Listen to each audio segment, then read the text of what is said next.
No vídeo de hoje, um breve relato do herói da fé, Jonatas Goforth. Ele foi um dos 20 homens extraordinários que incendiaram o mundo. Seja bem-vindo ao Diário Pentecostal Historiando, análise histórica e crítica sobre o movimento pentecostal brasileiro. Se inscreva no canal e siga nossas redes sociais. O povo que não conhece a sua história está condenado a repeti-la. Certo dia, no ano de 1900, em Xingté, no interior da China, passou um correio galopando à doida. Levava um despacho da imperatriz para o governador, ordenando que tomasse medidas para exterminar imediatamente todos os estrangeiros. Na horrenda carnificina que se seguiu, Jonatas Goforth, com sua esposa e filhinhos, foram cercados por milhares de boxers determinados a tirar-lhes a vida. O pai da família, ao cair no chão com tremenda pancada que quase lhe partiu o crânio, ouviu uma voz dizer-lhe: "Não temas, teus irmãos estão orando por ti." Antes de ficar inconsciente, viu chegar a galope um cavalo que ameaçava atropelá-lo. Ao voltar a si, percebeu que o cavalo caíra ao seu lado, esperneando de tal maneira que os seus atacantes foram obrigados a desistir do propósito de matá-lo. Assim ele reconheceu que a mão de Deus o guardava maravilhosa e constantemente durante o tempo do morticínio dos boxers, no qual centenas de crentes foram mortos. Jonatas Goforth e sua família foram salvos de inúmeras situações angustiosas entre o povo amotinado, até que por fim, 20 dias depois, chegaram ao litoral do país. Rosalind e Jonatas Goforth tinham as suas vidas escondidas com Cristo em Deus. Eis como viviam nas suas próprias palavras. Não é somente tolice aceitar para nós mesmos a glória que pertence a Deus, mas é grave pecado, porque o Senhor diz: "A minha glória a outrem não darei." Quando ainda jovem, Jonatas Goforth adotou as palavras de Zacarias 4:6 como lema na sua vida: "Não por força, nem por violência, mas pelo meu espírito, diz o Senhor dos Exércitos." Alguém que o conhecia intimamente escreveu: "Antes de tudo, Jonatas Goforth era um ganhador de almas. Foi por essa razão que se tornou missionário no estrangeiro. Não havia outro interesse, outra atividade, outro ministério que o atraísse. Com o fogo do amor de Deus no coração, ele manifestava um entusiasmo irresistível e uma energia incansável. Nada podia impedir seus esforços dinâmicos na obra para a qual Deus o chamara. Era assim tanto aos 77 anos como quando tinha 57. Com a perda da vista durante os últimos 3 anos da sua vida, não diminuíram seus esforços, parece até que aumentaram. Revela-se nas suas próprias palavras como foram lançados os alicerces da sua vida constantemente esforçada no serviço do Senhor. Minha mãe, quando eu e meus irmãos éramos ainda crianças, com um desvelo incessante, nos ensinava as Escrituras e orava conosco.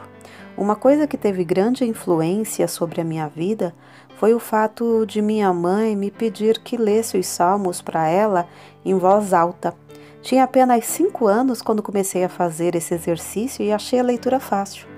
Com a continuação, adquiri o costume de decorar as Escrituras, coisa que continuei a fazer com grande proveito.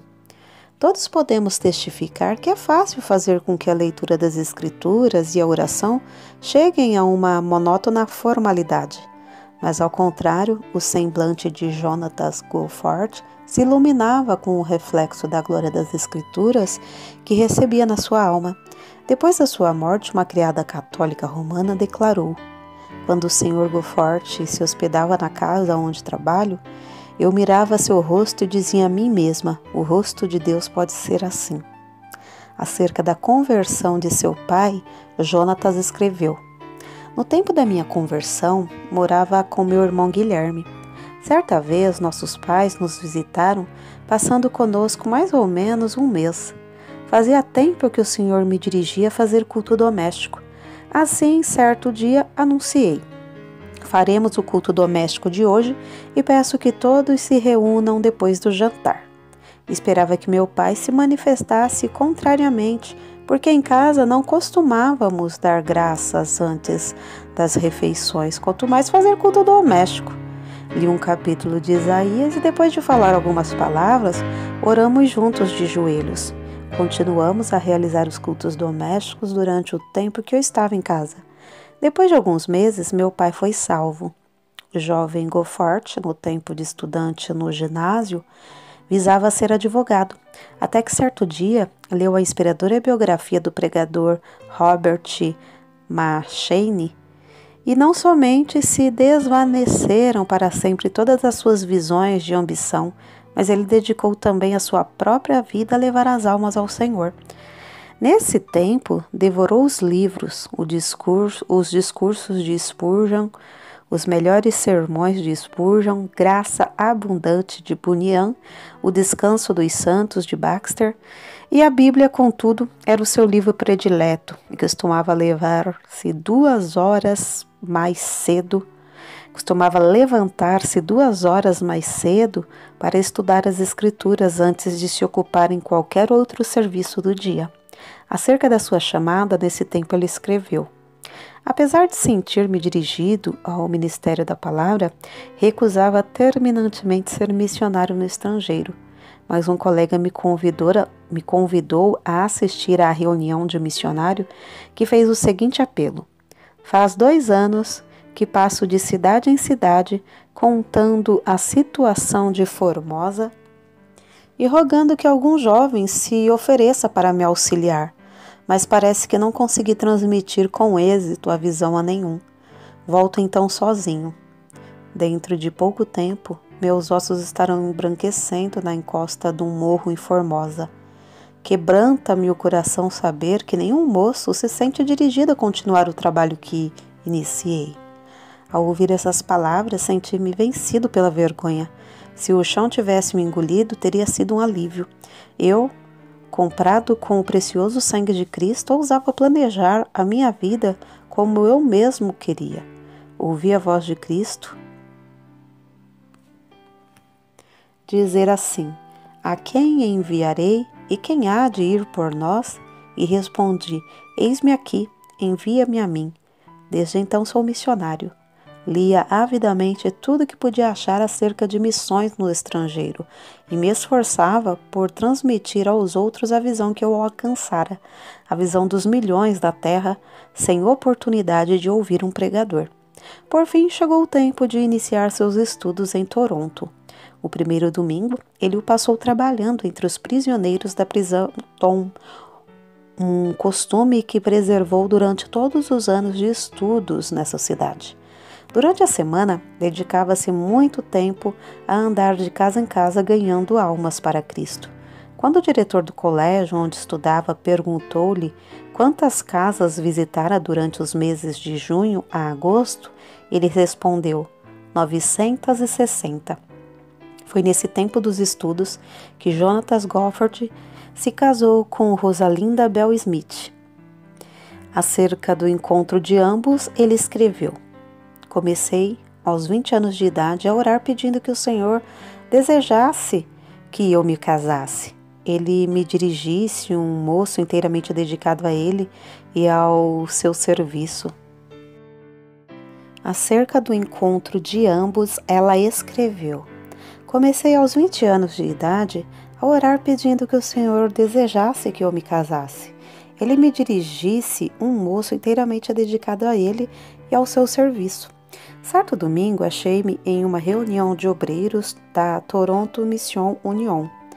Um pouco antes de começar a reunião, alguém à porta chamou Jonathan Gofford.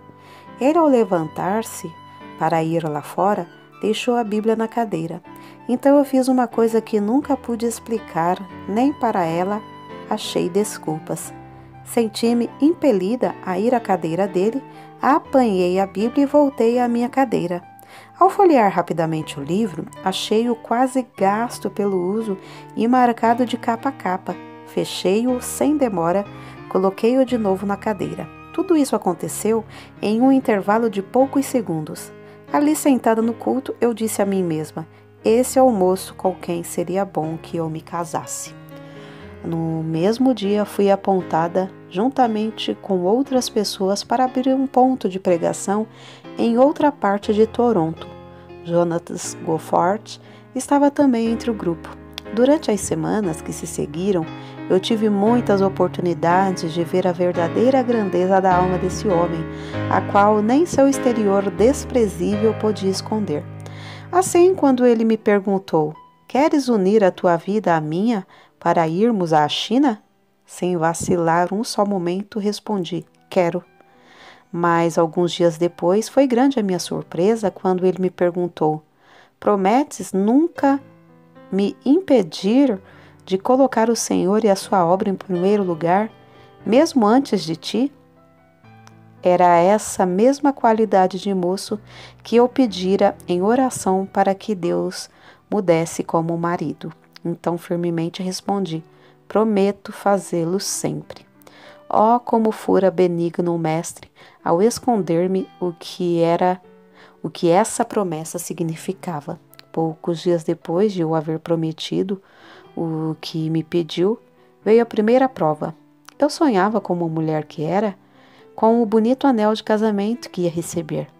Foi então que Jonatas me disse: não te importas se eu te não comprar uma aliança?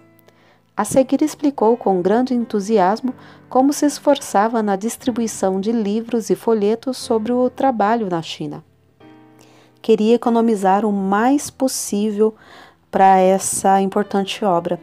Ao ouvi-lo e depois de contemplar a luz no seu rosto, as visões de uma aliança bonita se desvaneceram. Era a minha primeira lição sobre os verdadeiros valores.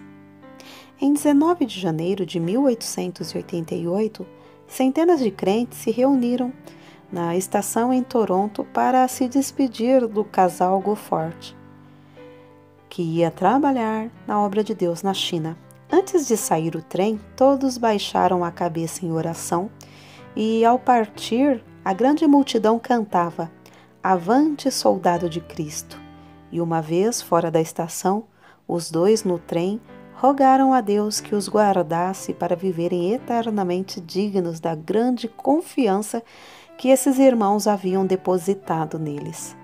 Não muito depois de chegarem à China, Hudson Taylor lhes escreveu: faz 10 anos que a nossa missão se esforça para entrar no sul da província e somente agora é que o conseguimos. Se a missão do interior da China, com missionários e auxiliares experientes na língua e nos costumes do povo, sofre fracasso durante 10 anos nessa província, como podia entrar ele, jovem inexperiente e sem conhecer a língua? As palavras de Hudson Taylor, avançar de joelhos, tornaram-se o lema da missão de Goforth para entrar no norte de Honan.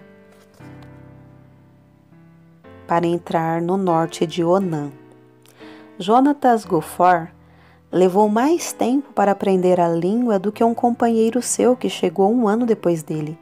Certo dia, ao sair para pregar, ele em grande desespero disse à sua esposa: se o Senhor não operar um milagre para eu aprender essa língua, seria um grande fracasso como missionário.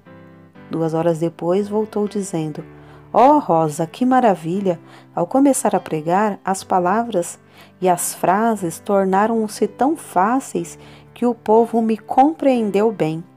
2 meses depois, receberam uma carta dos estudantes no colégio Knox, em Toronto, contando como, em certo dia e certa hora, eles se reuniram para orar pelo casal, somente pelos Goforths, e ficaram convencidos de que haviam sido abençoados por Deus porque sentiram muita presença e o poder de Deus na oração. Goforth, ao abrir seu diário, descobriu que foi no mesmo dia e hora que Deus lhe deu a habilidade de falar fluentemente. Alguns anos depois, certo patrício seu, que falava bem o chinês, disse-lhe acerca do seu estilo de falar: compreende-se a fala do Senhor sobre uma área maior do que de qualquer outra pessoa que conheço. Um missionário veterano assim aconselhou a Gofor: os chineses têm tantos preconceitos contra o nome de Jesus que você deve esforçar-se para demolir os deuses falsos e só depois mencionar o nome de Jesus se houver oportunidade. Ao contar isso à esposa, Gofor exclamou indignado: nunca, nunca, nunca, em nenhum tempo ele se levantou para pregar sem a Bíblia aberta na mão. Quando, alguns anos depois, os missionários novatos lhes perguntaram o segredo do fruto extraordinário do seu ministério, ele respondeu: deixo Deus falar às almas dos ouvintes por intermédio da sua própria palavra. Meu único segredo para tocar no coração dos mais vis pecadores é mostrar-lhes as suas necessidades e pregar-lhes o Salvador poderoso para os salvar. Esse era o segredo de Lutero, era o segredo de John Wesley, e ninguém se aproveitou mais dele do que Moodle. Para manejar a espada do Espírito com grande execução, Gofor a afiava, estudando-a diariamente sem falhar. Em vez de falar contra os ídolos, ele exaltava a Cristo crucificado. Isso atraía os pecadores a deixarem suas vaidades. Em 1896, ele escreveu: depois de chegar a Xangté há 5 meses, o poder do Espírito Santo se manifesta quase diariamente para nos alegrar. Durante esses meses, um total de mais de 25.000 homens e mulheres nos visitaram em casa e todos ouviram a pregação do Evangelho. Pregamos em média 8 horas por dia. Há, às vezes, mais de 50 mulheres de uma vez no terraço. Ele pregava aos homens enquanto sua esposa pregava às mulheres. Quase todas as vezes que apresentamos Cristo como Redentor e Salvador, o Espírito Santo salva alguém, e às vezes 10 a 20 pessoas. Contudo, não se deve pensar que esses missionários escaparam de grandes tribulações. Não muito depois de chegarem à China, um incêndio destruiu todas as suas possessões terrestres. O calor do verão era tão intenso que sua primogênita, Gertrude, faleceu, sendo necessário levar o cadáver a uma distância de 75 quilômetros a um lugar onde se permitia enterrar os estrangeiros. Quando faleceu outro filhinho, Donald, foi necessário fazer de novo a mesma longa viagem com os restos mortais. Depois de passarem 12 anos na China, as águas de uma enchente subiram à altura de 2 metros dentro da casa e eles novamente perderam tudo quanto tinham. No ano de 1900, logo após outra filha, Florença, morrer de meningite, veio a insurreição dos Boxers, acerca da qual já nos referimos. No levante dos Boxers, muitas centenas de missionários e crentes foram brutalmente mortos. Só a mão de Deus os guiou e os sustentou na fuga de Xangté, já que foi preciso enfrentar uma viagem de 1.500 quilômetros em tempo de intenso calor e de doença em um dos 4 filhos. Inúmeras vezes foram cercados pelas multidões que clamavam: "Matai-os! Matai-os!" Uma vez, a multidão enfurecida arremessou pedras tão grandes que quebraram a espinha dos cavalos que puxavam a carroça, mas todas as pessoas do grupo escaparam. Gofor levou vários golpes de espada, um dos quais atingiu o osso do braço esquerdo quando o ergueu para defender a cabeça. Apesar de o grosso capacete que tinha na cabeça ficar quase inteiramente cortado em pedaços, ele conseguiu manter-se em pé até que recebeu um golpe que por pouco não lhe partiu o crânio. Mas Deus não permitiu que a mão dos homens os destruíssem, porque ainda tinha uma grande obra para fazer na China por intermédio desses servos. Assim, sem poder cuidar das feridas e com as roupas ensanguentadas, o grupo enfrentava as multidões furiosas dia após dia até alcançar Xangai. De lá a família embarcou em um navio para o Canadá. Logo que diminuiu o perigo na China, os nossos incansáveis heróis estavam novamente ocupados no trabalho em Xangté. A região foi dividida em três. A parte que caiu, em sorte, a Gofor, foi o vasto território ao norte da cidade, com inúmeras vilas e povoados. O plano de Gofor era alugar uma casa em um centro importante, passar um mês evangelizando e depois mudar-se para outro centro. Queria que sua esposa pregasse no pátio da casa de dia, enquanto ele e os seus auxiliares pregavam nas ruas e nos povoados ao redor. À noite faziam os cultos juntos, ela tocando o harmônio. No fim do mês, podiam deixar um dos auxiliares discipulando os novos convertidos, enquanto o grupo passava para outro centro. Acerca desse plano, a esposa de Gofor escreveu: de fato, o plano foi bem concebido, a não ser por uma coisa: não se lembrou dos filhos que perdemos. Lembrei-me de como os meninos com varíola em Ropei me cercavam quando segurava a criança no colo. Lembrei-me das 4 covas de nossos pequeninos e endureci o coração, como pederneira contra o plano. Como meu marido suplicava dia após dia: Rosa, por certo o plano é de Deus, e receio o que possa acontecer aos filhos se desobedecermos. O lugar mais seguro para ti e os filhos é no caminho da obediência. Pensas em guardar os filhos seguros em casa, mas Deus pode mostrar-te que não podes. Contudo, ele guardará os filhos se obedeceres, confiando nele. Não muito depois, Wallace caiu doente de disenteria asiática e por 15 dias lutamos para salvar a criança. Meu marido disse: Rosa, cede a Deus antes de perder tudo. Mas parecia-me que Jonatas era duro e cruel. Então nossa filha Constância caiu enferma da mesma doença. Deus revelou-se a mim como um pai em quem eu podia confiar para conservar os meus filhos. Baixei a cabeça e disse: Deus, é tarde demais para Constância, mas confio em ti. Guarda os meus filhos. Irei aonde quer que me mandes. Na tarde do dia em que a criança faleceu, mandei chamar a senhora Yang, uma crente fervorosa e amada, e lhe disse: não posso contar-lhe tudo agora, mas estou resolvida a acompanhar meu marido nas viagens de evangelização. Quer ir comigo? Com lágrimas nos olhos, ela respondeu: não posso, pois a menina pode adoecer sob tais condições. Não querendo insistir, pedi que ela orasse e me respondesse depois. No dia seguinte, ela voltou com os olhos cheios de lágrima e com um sorriso disse: irei com vocês. É coisa notável que não tenha falecido mais nenhum filho dos Gofor na China, apesar dos muitos anos que passaram na vida nômade de evangelização. Gofor observou tão fielmente seu costume de levantar-se às 5 horas para oração e estudo das Escrituras, como quando estava em casa em Chantigé. Geralmente, para o estudo, tinha de ficar em pé diante da janela, com as costas viradas para a família.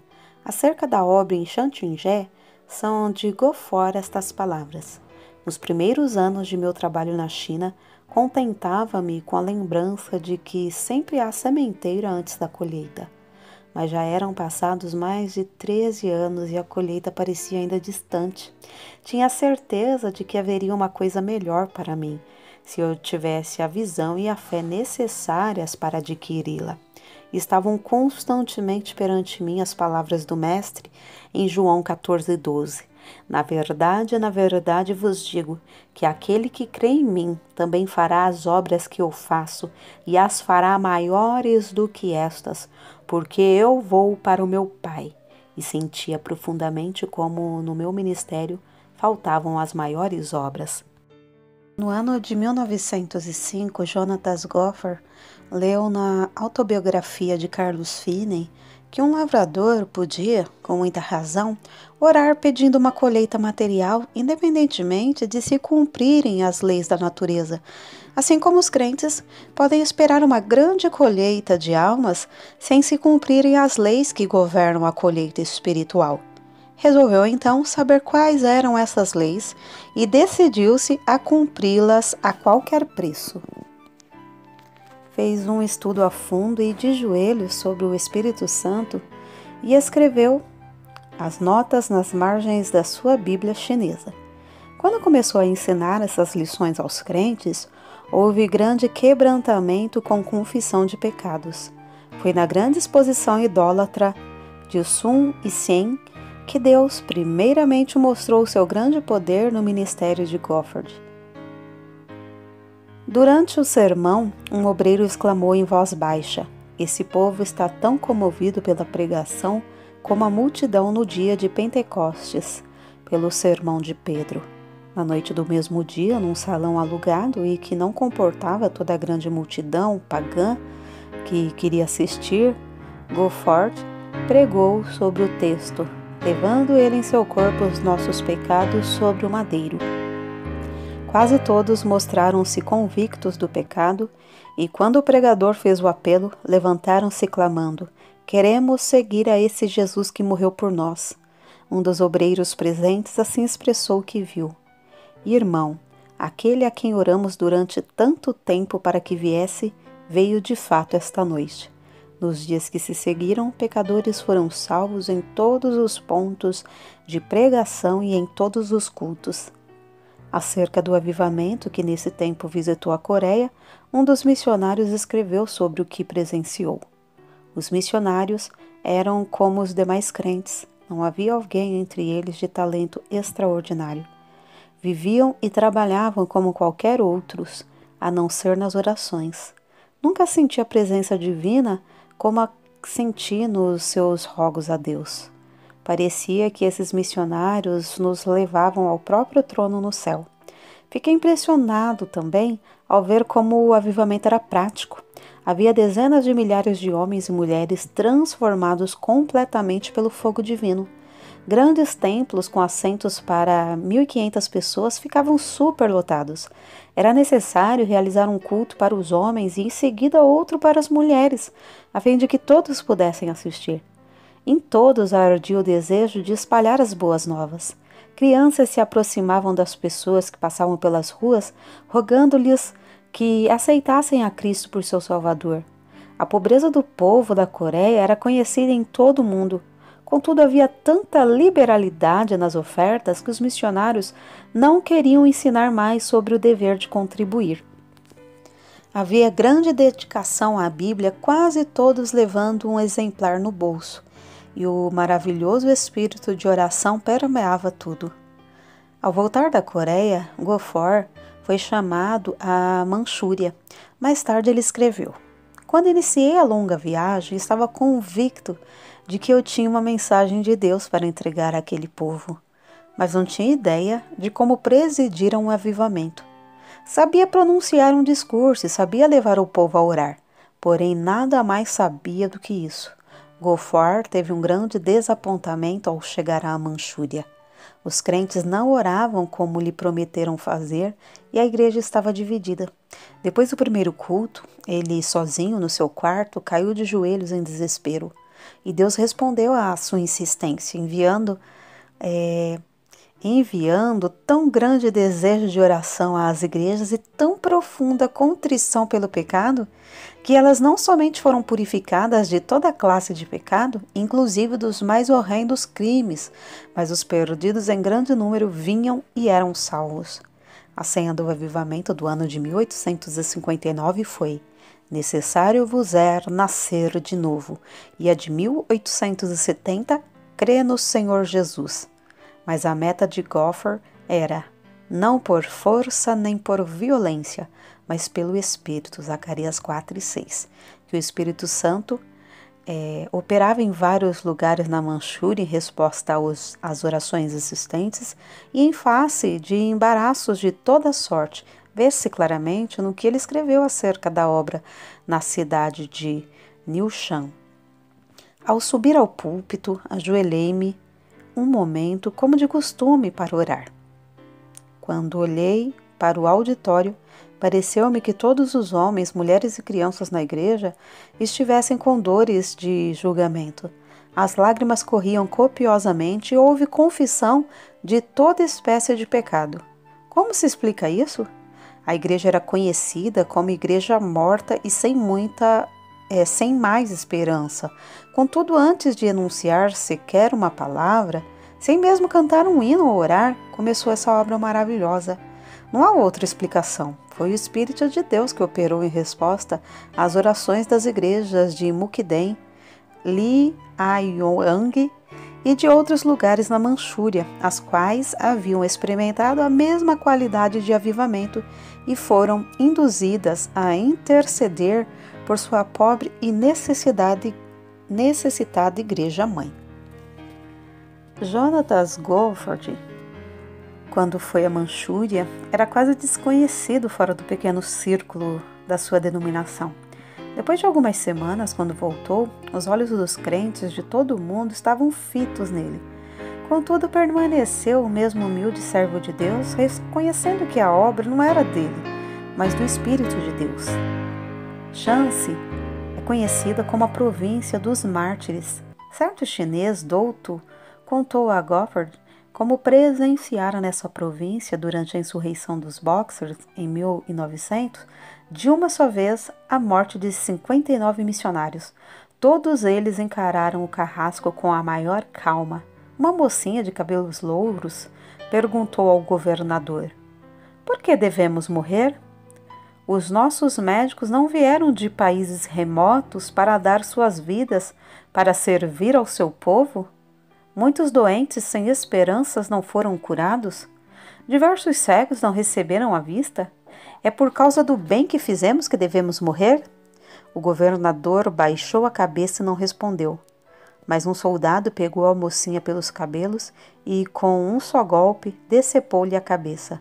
Um após outro foram mortos. Todos morreram com um sorriso de paz.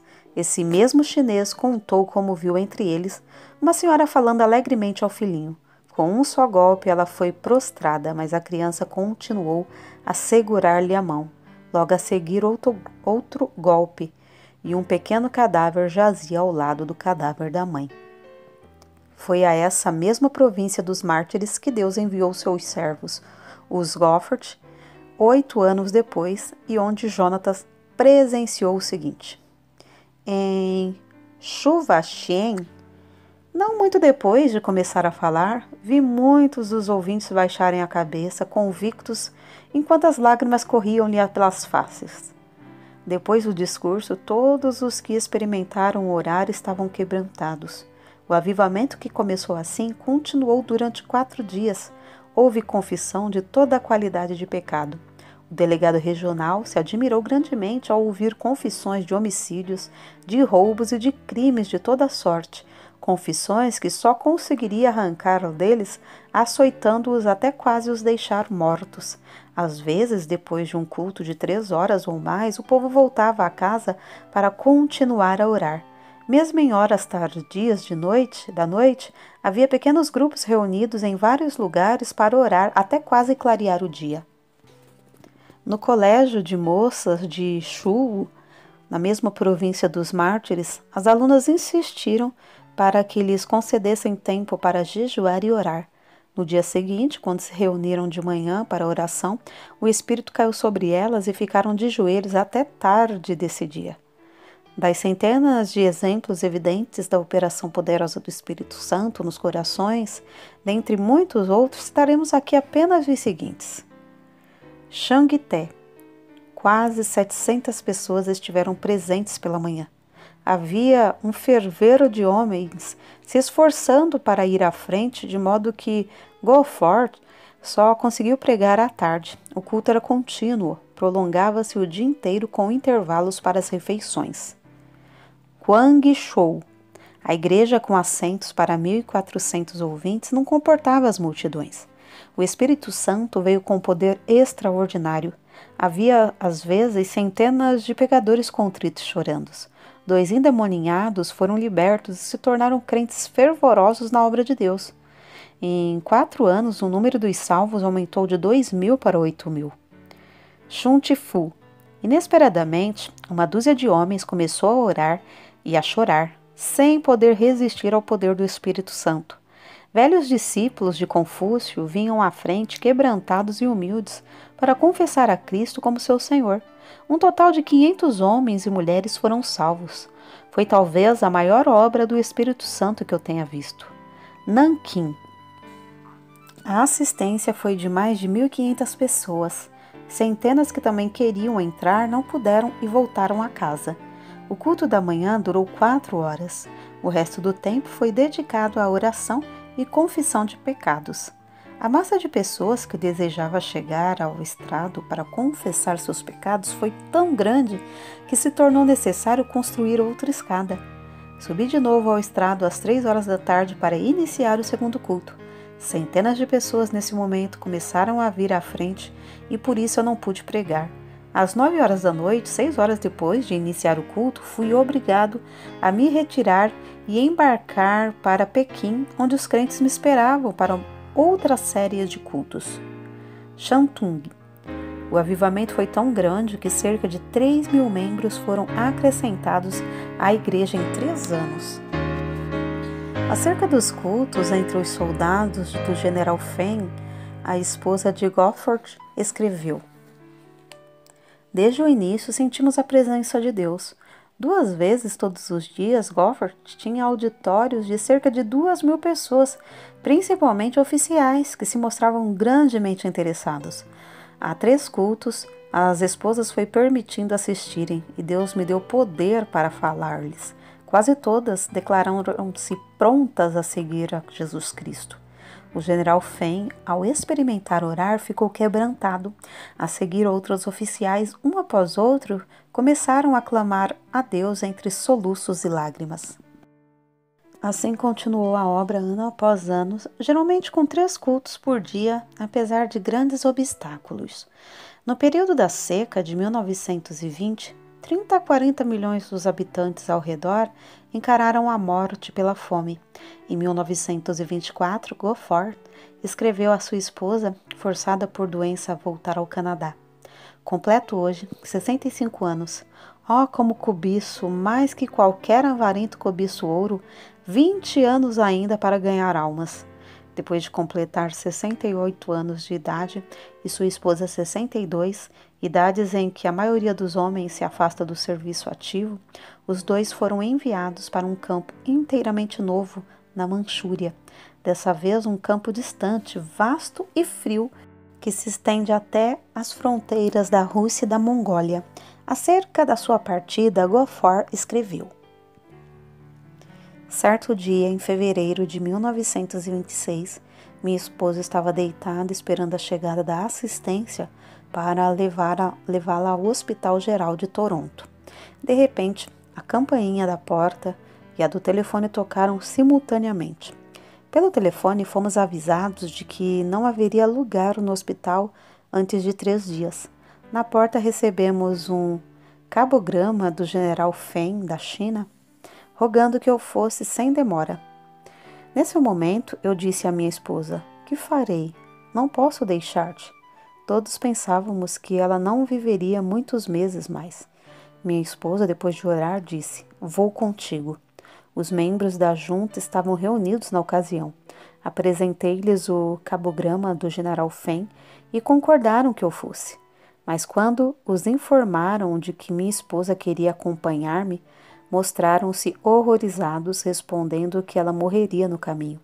Então eu lhes disse: Os irmãos não conhecem essa mulher como eu. Quando ela diz que vai, ela vai. Assim concordaram que ela fosse. Durante muito tempo, avisados pelo cônsul do novo campo da Manchúria, viviam com as malas arrumadas a fim de partirem imediatamente no caso de haver um segundo levante dos Boxers, como todos esperavam. Contudo, desde o início, Deus honrou o serviço desses servos, conforme se lê no que ele escreveu na avançada idade de 70 anos. Realizavam-se 3 horas de pregação de manhã pelo grupo de missionários e 4 horas à tarde. Desde o primeiro dia houve conversões, às vezes 12 em um só dia.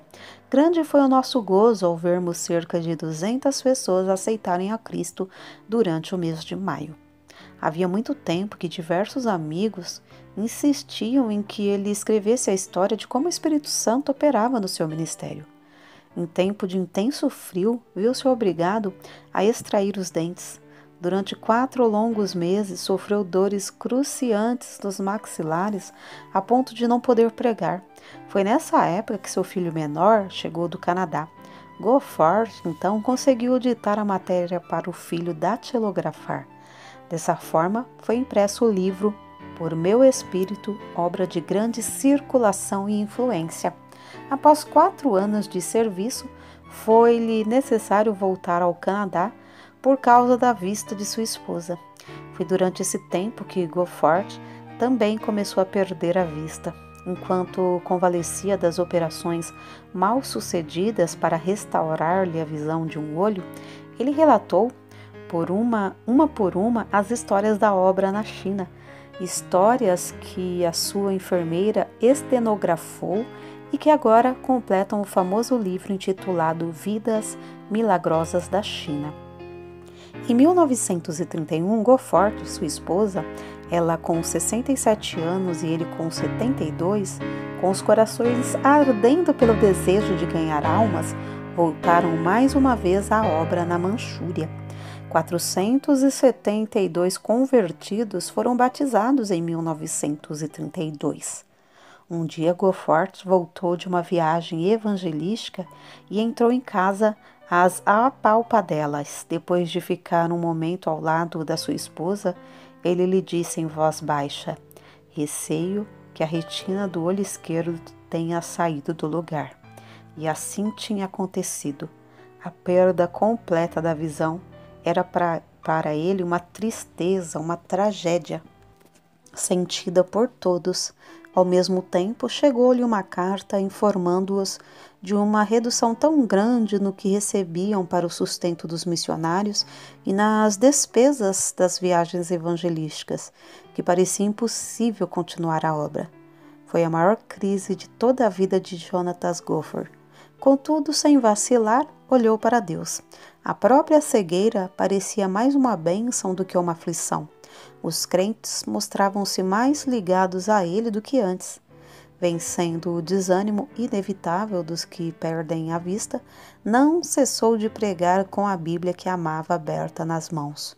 No ano de 1933, 778 convertidos foram batizados. Por fim, os Gofford cederam ao apelo dos crentes do Canadá a que retornassem à terra natal para animar as igrejas no envio de mais missionários. Durante os preparativos para a viagem, souberam que 966 convertidos foram batizados naquele ano, 1934. O culto de despedida foi um dos mais comoventes em toda a história da obra missionária. O obreiro tão amado pelos crentes, agora por causa da cegueira, não podia ver como tinham enfeitado o templo, mas eles bondosamente e com prazer lhe descreveram tudo acerca das muitas e lindas bandeiras de seda e veludo que cobriam inteiramente as 4 paredes do templo. Os pregadores que falaram o fizeram chorando. Um deles disse: "Agora Elias está para sair do nosso meio e cada um de nós deve tornar-se um Eliseu."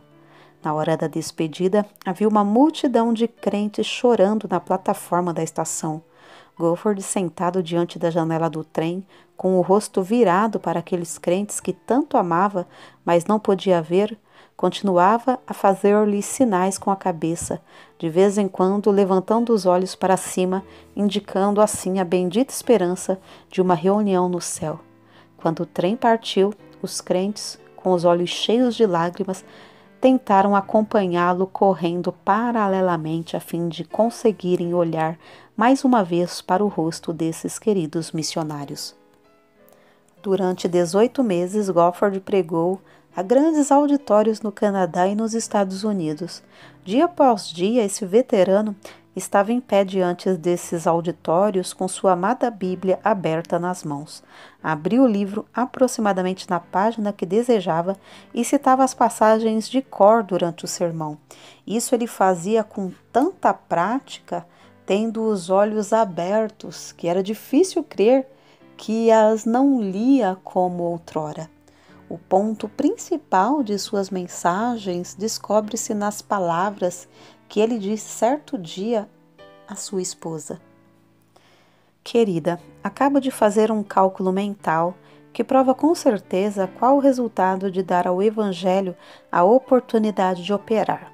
Se cada um dos missionários enviados à China tivesse levado tantas almas a Jesus como os 6 missionários do nosso campo durante o ano de 1934, o último ano que passamos na Manchúria, isto é, 166 almas por cada missionário, o número de conversões na China teria alcançado a cifra de quase 1 milhão em vez de apenas 38.724, isto é, teria sido 25 vezes maior. Certo dia, quando tinha de pregar somente à noite, ele disse à sua esposa: em vez de sairmos de casa hoje, acho melhor participarmos de um banquete da palavra. Lê para mim o precioso Evangelho de João. Ela leu 16 capítulos desse livro. Percebia-se que era um verdadeiro banquete para ele pela atenção que prestava à leitura de certas passagens. Antes de falecer, tinha lido a Bíblia de capa a capa mais de 73 vezes. No dia 7 de outubro de 1936, Jonatas Gofer, depois de um discurso fervoroso e longo sobre o tema Como o fogo do Espírito varreu a Coreia, deitou-se tarde para dormir. Às 7 horas da manhã seguinte, a sua esposa levantou-se e vestiu-se. Logo a seguir, verificou que foi mais ou menos no momento em que ela se levantou que ele, dormindo aqui na terra num instante, acordou na glória, vendo de novo.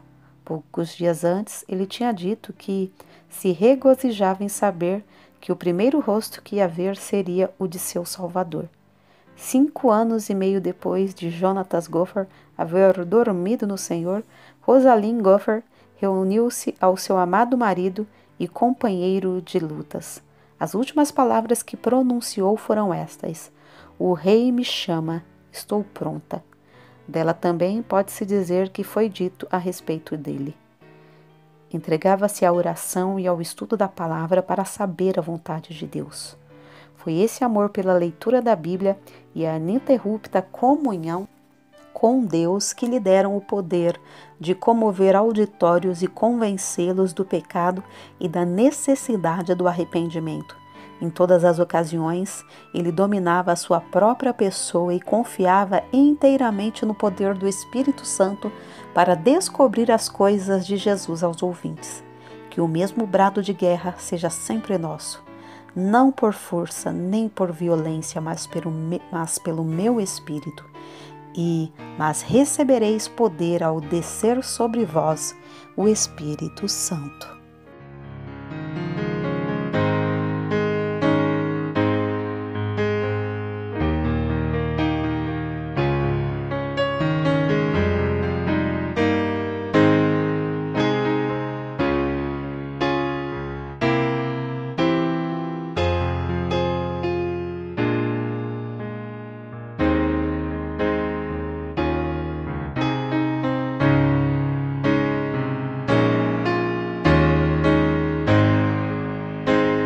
Porque nada podemos contra a verdade, senão pela verdade. Segunda carta aos Coríntios 13:8.